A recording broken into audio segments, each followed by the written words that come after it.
Folks, here's something we're all excited about this here at CBS. We were talking about this earlier, that, you know, it's Trump's 100th day coming up this weekend. Our good friend, John Dickerson, yeah. the Nation Face himself, Yep. Face the Nation, has got the 100th day interview on Face the Nation this Sunday. You're going to want to check that out. And then on CBS this morning, is it live? Live on Monday morning, they'll be at the White House again with the president to talk about the first 100 days. And then you got to figure, if he's doing Face the Nation and doing CBS this morning, you got to figure at some point he's going to stop by here. He got to come through. I actually think legally the Constitution requires him to stop by this show. He's got to be here. Yeah. It's a trifecta. Yeah, it's a trifecta. I'm sure. Yep. You're welcome anytime, sir. Ooh, got You're welcome money. anytime. Wouldn't we love him to stop by?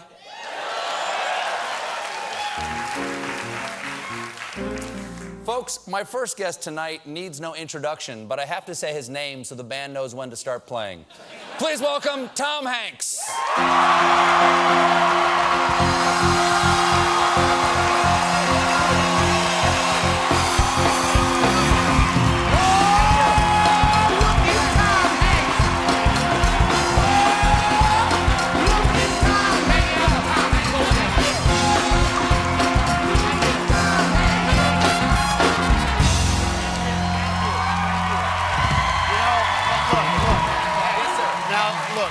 Yes, sir. Now, Yes, sir. I know that there's been a big swing. There's been a swing in the status between you and the two Jimmies, which I embrace continuously. Who I love. They're fabulous guys that put on great shows. But here's what has happened, Stephen. America wants to go to bed at night knowing that there is someone up on that wall. Not that wall. Are they watching Game of Thrones? No. What wall are you talking about here? They're on the Jack Nicholson in You Can't Handle the Truth wall. Right. And they want to know that someone is looking out for us, for them. Well, looking at them, but looking out for us. I understand. And that man is John Baptiste, right over there.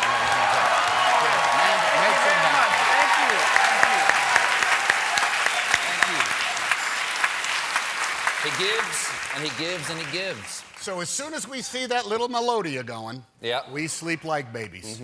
I know. Where is it? Can we just see a little honk on the melodia? Oh, yeah, I got a little taste. Now, is it true that you started learning that simply because it only takes one hand to play? Look at that. Look at that. I like to get up from the piano, so that's why I started playing it, you know? I New Orleans, they march everywhere. There's no public transportation. They have to march everywhere in New Orleans. So sad. Yeah. So sad. And play. They made the best of a bad situation. Exactly right. Now, I said just now I didn't need to introduce you, but if you were to introduce Tom Hanks, what would you say about this Tom Hanks fellow? How would you characterize him? Okay, here's. Not to put you on the spot. I was Well, just that curious. puts me on the spot in a big way. It's my job. I would say here's a man whose brother is a tenured professor in entomology at the University of Illinois. All right, next time. That's right. Let's write that down. My brother is an entomologist, so this is true. It was it's actually my wife and I's anniversary is on Sunday. Oh, congratulations. 29 years. Thank you. I love my wife, Rita. There's our wedding band. Yeah, sure. We were on our anniversary in Joshua Tree National Monument one day. We were walking around and we saw these college students that had these kind of like odd little suction cuppy kind of things. And they were at the base of cacti doing something at the base of cacti. We said, can we ask you a question? What are you guys doing?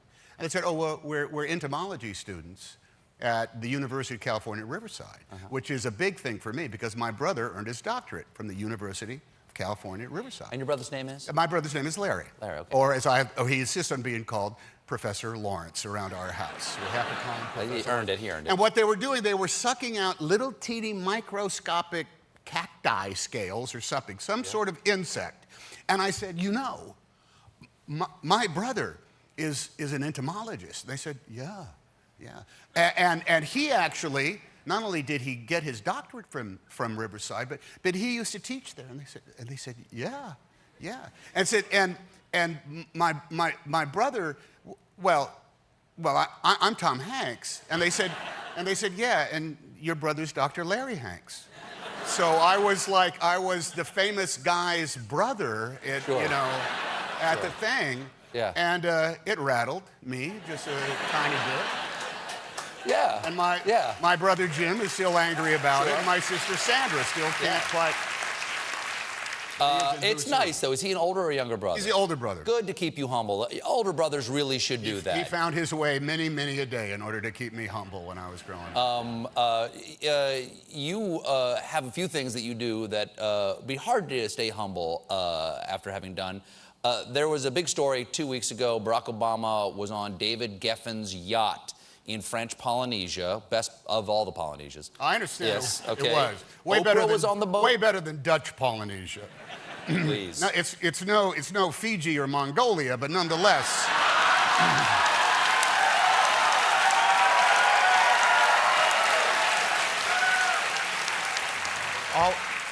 Always pays to watch the audience warm up, Stephen. I don't know if you do that up in your penthouse before the show. No. Before you take the bat pole down. I take the bat pole down. Well, I'm up on the wall, Tom. Okay, I'm up on the wall. You're up on with that John. wall. Yeah. Just like that. Eating chicken parmesan. Yeah, that made the news. It was interesting. And both Oprah and I were really pissed off because it was the president, the first lady, Oprah, you, and Bruce Springsteen. Is this where we are in the world? Is this what's going on with social media? That Oprah and I cannot go on a billionaire's boat to Tahiti with a former president of the United States and not keep it secret, for God's sakes? Is this where we are, Stephen Colbert? That's what it's about. Yeah, I'm so sorry. It was Tom. not. It was. Look. Imagine what it could have been like. Triple it. It was like. It was off the scale. Fantastic. What do you do? Or you just sit on the boat and go? I'll tell you one thing that happens to Tom Hanks, little Tommy Hanks on that trip. Larry's brother. I'll tell you what happens to yeah. him. He gets screwed, and I'll tell you how. Really? I'll tell you how. In the bad way, in the pejorative way, not in the delightful way. All right. Who knows? Well, you're on a boat. Here's what happened. International waters, Tom. International waters. Well, actually, no. We were in the territory. Anyway, French Polynesia. Here's what happens. You're there, and every day is just like crazy love boat scandals resort fantastic. And they say, hey, tomorrow we'll get some bikes. And there's a lot of people, plus there's Secret Service. So there's that aspect of it. Sure. So they call a guy that says, rent bikes enough for everybody. And I don't know how many. There were a lot of us. And so we go on shore, and yes, an array of bicycles have been procured for us, rented from all corners of Polynesia and Tahiti, Bora Bora, they've all come. And bang, bang, bang, bang, bang, bang, bang. Everybody gets on their bikes and takes off. And I'm going to tell you right now, there were some great bikes there. There were some just fine and dandy bikes. And there was one piece of junk, hunk of junk bike. Who do you think got the piece of junk, hunk of junk bike? The Secret Service guys hopped on these brand new Shinola bikes with bells and leather saddles and those streamers that come off the handlebars, red, white, and blue. Sure, that's streamers. just for security. Off they go. The former everybody takes Oprah. They're all gone, and I have a bike that you couldn't deliver newspapers with. It was, first of all, it was an undersized girl's bike. With the thing, not the manly bar, but the little thing that goes down there. Sure. It was rusted like all over, and instead of the handlebars out like that, they were in like this.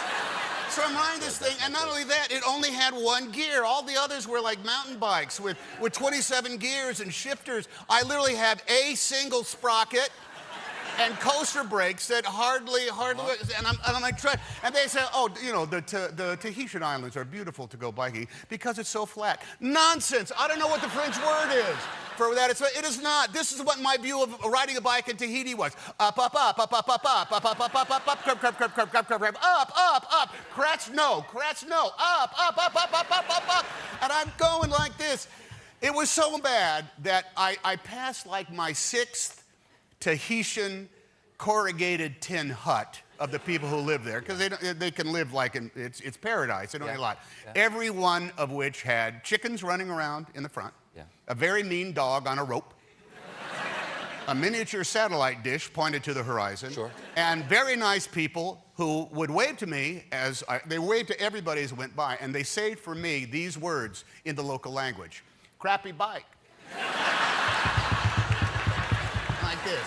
It was miserable. It was miserable. So you tell me, do you want to repeat that exercise? Do you want to go back on that vacation boat? I don't think so. I'd rather go back and get Legionnaire's disease on that boat.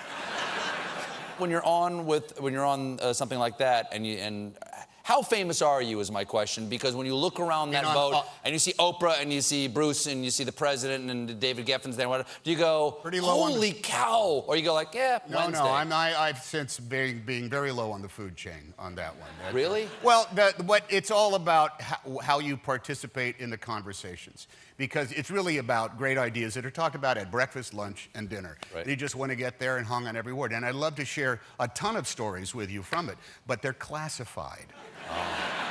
Literally? There was a couple of times we said, hey, what about the thing with the stuff and the thing like that, Mr. President? And he said, you know, I'd like to share that with you, but it's classified. And he was not joking. Wow. Yeah. And the thing and the stuff is about Russia, right? Hold that thought. We'll be back with more Tom Hanks.